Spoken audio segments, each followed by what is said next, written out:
আসসালামু আলাইকুম গাইস। ব্যাটারিতে যে চার্জের পার্সেন্ট দেখানো দেখতে পাচ্ছেন, খেয়াল করে আমার কিন্তু পার্সেন্ট দেখাচ্ছে। এরকম যদি আপনাদের না দেখায় তাহলে আজকের এই একটা শর্টের মাধ্যমে আপনাদেরকে দেখিয়ে দেব। তো কথা না বাড়িয়ে চলুন আমরা এখন সেটিংসে চলে যাই। এই কাজটি কিভাবে করবেন।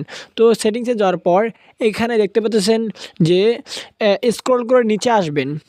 আপনাদের সেটিং থেকে নিচে আসবেন। নিচে আসার পর দেখবেন ব্যাটারি। এই ব্যাটারিতে একটা ক্লিক করবেন। ব্যাটারিতে ক্লিক করার পর দেখতে পাচ্ছেন এখানে আমার প্রথমেই বেশি পার্সেন্ট দেখানো যাচ্ছে। তো এখানে ব্যাটারিতে ক্লিক করার পর নিচে এসে দেখতে পাবেন মোর ব্যাটারি সেটিংস। এখানে যাওয়ার পর সব নিচে দেখুন শো ব্যাটারি। এই অপশনটা দেখতে পাচ্ছেন আমার অন আছে।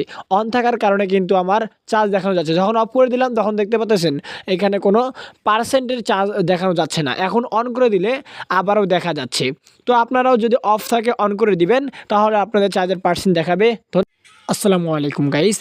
ব্যাটারিতে যে চার্জের পার্সেন্ট দেখানো দেখতে পাচ্ছেন, খেয়াল করে আমার কিন্তু পার্সেন্ট দেখাচ্ছে। এরকম যদি আপনাদের না দেখায় তাহলে আজকের এই একটা শর্টের মাধ্যমে আপনাদেরকে দেখিয়ে দেব।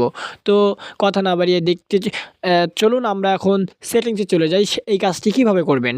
তো সেটিংসে যাওয়ার পর এখানে দেখতে পাচ্ছেন যে স্ক্রল করে নিচে আসবেন।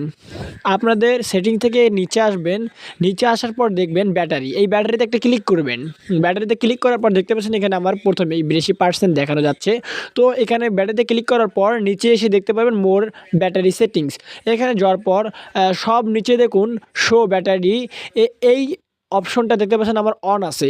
অন থাকার কারণে কিন্তু আমার চার্জ দেখানো যাচ্ছে। যখন অফ করে দিলাম তখন দেখতে পাচ্ছেন এখানে কোনো পার্সেন্টের চার্জ দেখানো যাচ্ছে না। এখন অন করে দিলে আবারও দেখা যাচ্ছে। তো আপনারাও যদি অফ থাকে অন করে দিবেন, তাহলে আপনাদের চার্জের পার্সেন্ট দেখাবে।